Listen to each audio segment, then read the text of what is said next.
Hey everybody, a noon update for you. Tim Buckley at WFMY in the weather garden out here, which has about 2.5 to close to 3 inches of snow right now. We're only about halfway through this storm. In fact, we still have all afternoon and all of the early evening as well.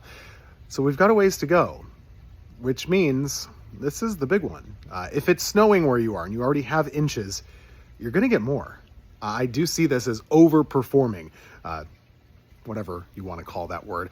In any case, I think most of us, or a lot of us, will see more than 6 inches by the end of this thing. Now, it's hard to measure it. It'll be pretty windy. This stuff compacts a little bit, but either way, a lot of snow for most of the area.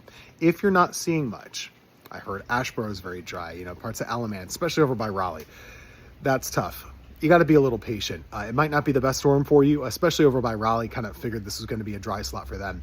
It's going to take some time, and you probably aren't going to have huge totals, but there will still be snow that fills in later on today, but it might take until the end of the afternoon. Bottom line, this is probably going to be our snowiest day in Greensboro in 7 years. All we need is 4 inches to make that happen.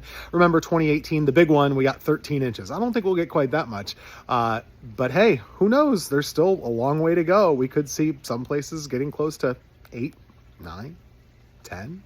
How about a boom?